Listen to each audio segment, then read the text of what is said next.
entire For You page currently seems to be get ready for me to get engaged, get ready for me because I think he's proposing, the makeup I'm wearing for my engagement shoots. And so I'm like, okay, well, I don't hate it. Happy for all of you. Let's get ready and do the makeup that I would do if I thought I was being proposed to.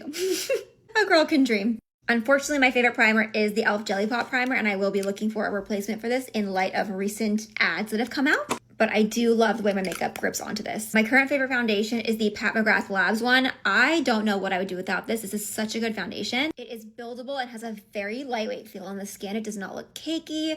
You can build it up if you want high coverage for like engagement photos. Me when I'm just absolutely delusional. People often look at me like I'm insane because I'm just notorious for saying things like, I'm not interested in dating. I'm interested in getting married. I mean, in 2025, I get why people think I'm crazy when I say that. But what I mean by that is I date very intentionally. I'm not interested in dating somebody for like a year and then seeing where we're at. I'm like, if I meet the person I know that God wants me to be with, I want to be married within 6 months, max. Obviously, for concealer, we're doing Natasha Denona High Glam. What else would be using? This is the perfect concealer. And I believe they're also coming out with a new foundation soon, which I'm so excited to try. Obviously, I do believe marriage is a very big step. Like, I'm saving myself for marriage. So obviously, I understand the weight of how important marriage is. But I also feel like if you're praying for that, no, it's the right person. Like, why would I wait? I've waited 32 years for this. You know what I mean? Like, I'm not interested in waiting another day, another hour, another second. Call me crazy. Many have, many will. For my brows, one brand I always come back to is Anastasia.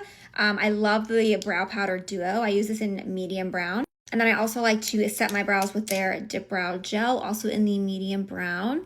I have just tried so many concealers in my life, and this Natasha Denona one is just the best for me, personally. It's just the best. Blends so seamlessly, and I also feel like they've got a really good range of colors and undertones. And then to set the concealer, we will of course be using Huda Beauty in shade Cherry Blossom. I feel like you guys should know all this already if you follow me. There are so many setting powders out there, and there are a lot of good ones. There are a lot that I like, but this is one of the few that I love. I also don't feel like it looks bad in pictures. A lot of powders can look bad and like cause a lot of flashback. I'm gonna set pretty much my entire face with this just because I feel like if you're doing like engagement photos, you might be outside and you just really want your makeup to stay on. So I'm gonna set my entire face and then bronze up to get the color back. Before I bronze, I am going to just bring a bit more life to the face with my Laura Geller Baked Balance and Brighten Powder Foundation in the shade Tan, just to add a bit more dimension and coverage. I talk about this all the time and I feel like I never hear people talk about it, but it is a product that I will never stop repurchasing, and I hope they never stop making because it is the best powder foundation you will ever use. I use it on its own as a powder foundation. I use it to set my foundation when I just want more coverage. I use it as a bronzer. It's so good. For my bronzer, I'm going to use the Polite Society one. I love this. I've been using it a lot this summer. I like the undertone. It's not patchy. It just blends really smoothly on the skin. Now, if I were actually getting engaged and getting pictures taken, my two priorities would be I want my skin to look flawless and I want my eyes to pop. And when I want my bluish green eyes to pop, I go for like mauvey pinky colors. So I would probably do the Charlotte Tilbury palette. It's got lots of pretty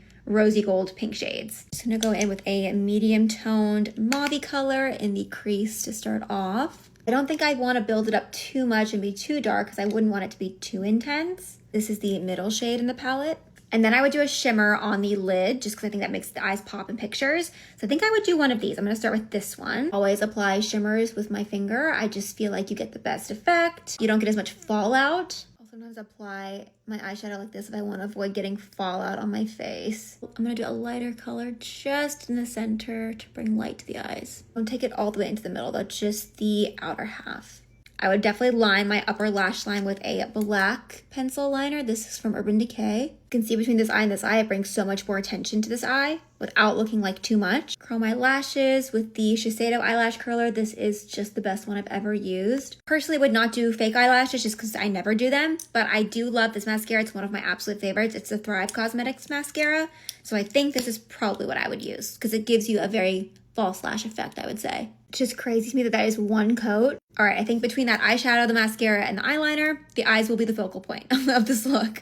I think for my blush, it would really just depend on the time of the year. If it's more like spring and summer, I think I would probably do like a mid-toned pink, like this one from NARS. This is the shade Impassioned, or this one from Tarte that I've been using a lot recently. This is the shade Lavish. I got this in a gift set, so I'm not sure if they have this in full size now.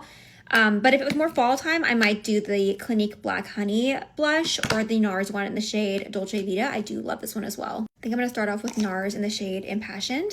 Really just trying to keep my blush on the apples of the cheek so I don't go overboard because it always looks best in pictures if I keep my blush high up. A very, very subtle pink, especially because I'm pretty tan right now. So I'm going to go on top of it with the Tarte one. I feel like Tarte always does the best gift sets around the holidays, and then I continue using them throughout the year, and then people ask me about them, and they can't get them anymore. For some glow on my cheekbones, I'm going to use the Dibs highlighter in the shade Moonlit Glow. I've broken this, and it is really hanging on by a thread, but I love this highlighter.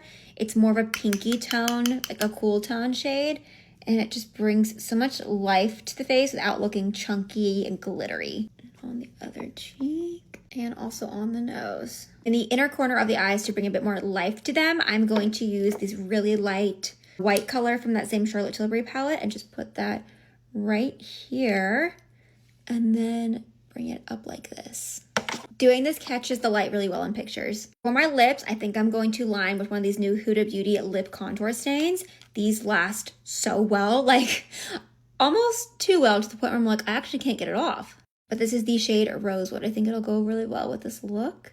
And then I'm going to fill that in with my Clarins lip stain in the shade 13. This is my everyday color. I think it looks really pretty on the lips. Nothing too harsh. Just dab a little bit on and then rub that onto the lips. For some gloss, I'm going to do this Clarins Lip Perfector in the shade 07. It's a really pretty pink color and it's got a really pretty shimmery finish on it. And I think this would also look really pretty in pictures. I feel like it's a very bridal lip combo. This is honestly probably how I do my makeup for my wedding. I think I probably would have somebody put a false lash on for me and then do like a liquid liner, like a wing, a little bit of a wing, maybe like a slightly more intense eye look, but I would go all out. Now I'm going to set my face with my Urban Decay All Nighter Setting Spray. Somebody commented RIP when I mentioned this on one of my videos. So have they stopped making this? I hope not. Okay, now that the setting spray is dried, I'm going to go in with a light layer of this Laura Mercier Secret Brightening Powder in the soft pink shade. I think it's called soft pink. Yeah, soft pink. This just really brightens under the eyes, so I'm just going to add a tiny bit of this just to lock everything in and really brighten. And then just make sure it's all blended in with the blush. I'm going to add my bottom lash mascara. All right, that's the final makeup. We are ready to get engaged. So if anybody wants to get married, my schedule is pretty available. Let me know.